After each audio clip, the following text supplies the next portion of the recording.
Mr. Deputy Speaker.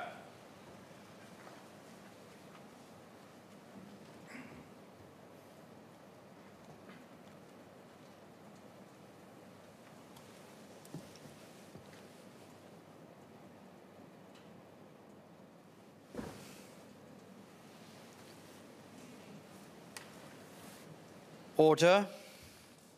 Resumption of debate on the Constitution of the Republic of Singapore, Amendment Number 3 Bill, second reading. Mr. Gerald Giam.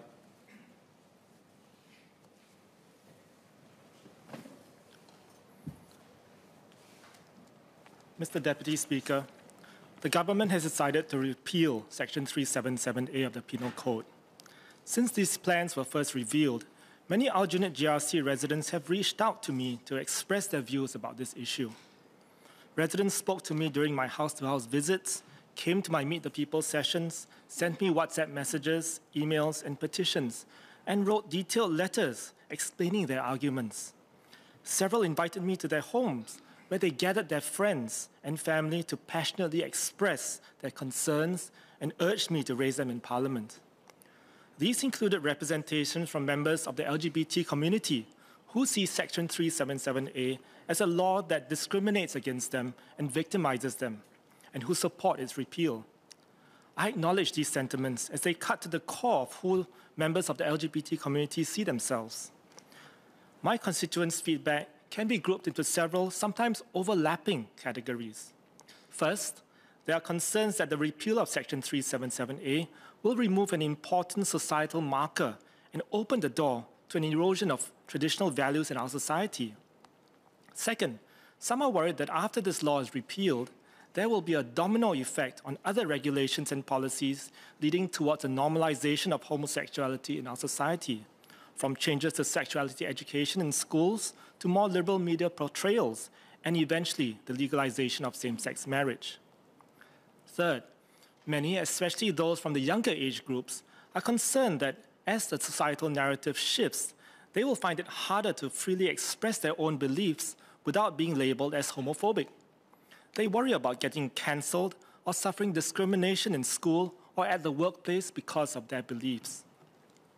Fourth, some have expressed concerns that the higher health risks of some types of sexual practices are not being adequately communicated to young people for fear of sounding discriminatory. Fifth, others are worried that the disruption to the current equilibrium will lead to an increase in advocacy by groups on both sides and spark the type of culture wars seen in other nations, which will present challenges to Singapore's national cohesion. Sixth, some have argued that the LGBT community is already disadvantaged by the laws that support the heteronormative family and that repealing Section 377A does not confer any tangible disadvantages on those who oppose the change. These residents are of the view that Section 377A should be repealed. Seventh, residents on both sides of the debate have cited the need to live and let live and call for greater tolerance of different views. These are diverse and often opposing positions on what is clearly a very controversial issue. Those at one end of the spectrum rue the day that this marker is removed, while those on the other see it as one of the many social changes they wish to see in our country. I have also noticed a large middle ground which does not have strong opinions on this issue and is more concerned about bread and butter issues. There is, in fact, some agreement on both sides of the divide. Both agree that Section 377A bears significant symbolic weight in our society. They both also anticipate that the repeal of Section 377A will open the door to many more challenges to the prevailing norms in our society. These are all valid concerns and sincere feedback expressed by Singaporeans, all of whom have the interests of our nation at heart. They included young, middle-aged, and older Singaporeans. Listening to constituents on both sides of this contentious debate presented challenges for me on how to raise them both in this House. I see it as my responsibility as a Member of Parliament to reflect the feedback and concerns of my constituents in this House. However, as an elected representative, I will also need to take a stand and vote on these bills. My vote will be based first and foremost on what I believe is in the best long-term interest of our nation. This will take into account this will take into consideration the viewpoints of my constituents and my own conscience. Mr. Deputy Speaker, it is my sincere belief that retaining Section 377A without enforcing it provides the best balance of the conflicting interests in our society. I've come to agree with what the Prime Minister said in Parliament on 23rd October 2007, when he explained that the government was retaining Section 377A but not proactively enforcing it. This was, to quote the Court of Appeal, a political compromise that was conceived with the express intention of accommodating divergent interests, avoiding polarization, and facilitating incremental change.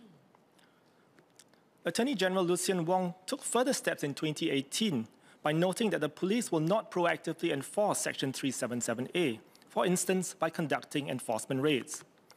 He added that the public prosecutor has taken the position that prosecution of two consenting adults in a private place under Section 377A, absent other factors, would not be in the public interest.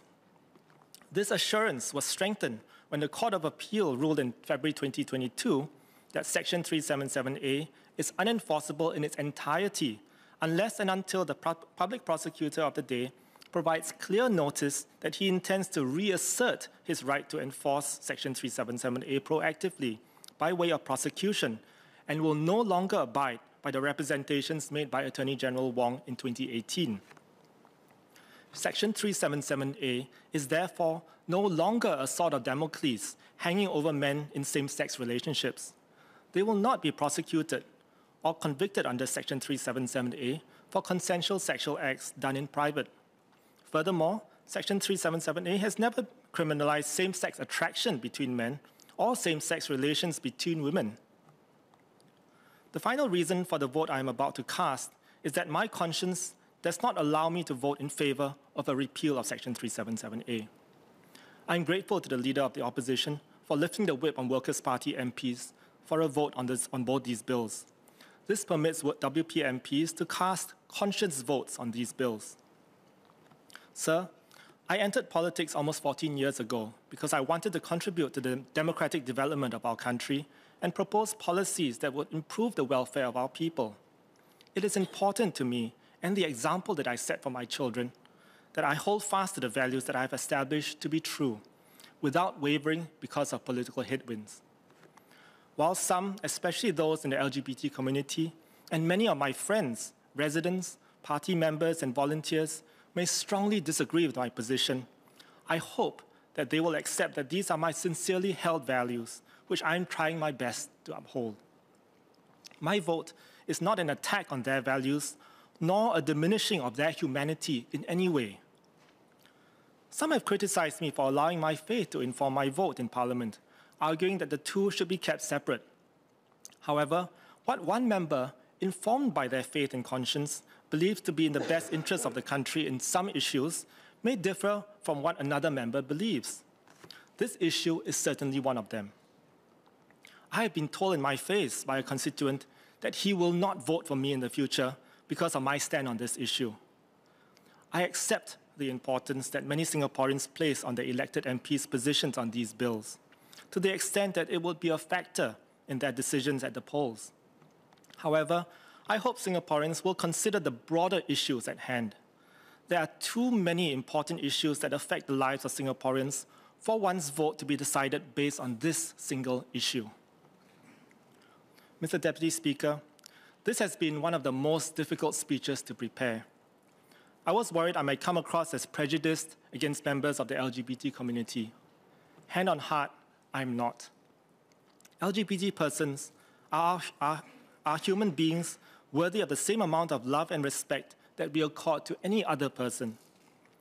Many are our family members, friends, colleagues, and fellow Singaporeans. Disagreeing with LGBT positions is not an attack on LGBT persons.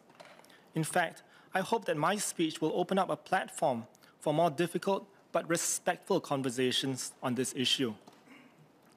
However, we must recognize that LGBT issues are sensitive issues, just like race and religion. People who subscribe to one faith do not force their beliefs on others. Religious beliefs are also not taught as facts in our school curriculum that students are expected to accept without question. Similarly, we should treat LGBT issues as sensitive topics, just like religion. We should not force people to accept one view or another, with the risk of being labeled as bigoted or immoral. This is not to say that the issue should not be discussed at all. On the contrary, discussion should be encouraged, but as a balanced discussion on different viewpoints, not as a lesson on facts. It is inherent in a society as diverse as Singapore's that there will be fundamental differences in values and worldviews among our people. This need not be a source of conflict. While we may disagree on some issues, there are so many other issues that we agree on and can work together to advance. We do not need to descend into labeling, name-calling, or questioning the worth of our fellow human beings. Instead, we need to open up spaces for our people to hold different views at work, in schools, and even within families. By looking beyond our differences and working together on what we have in common, we will build that better society we all aspire towards. Mr. Deputy Speaker, I will vote against the Penal Code Amendment Bill and vote for the Constitutional Amendment Bill.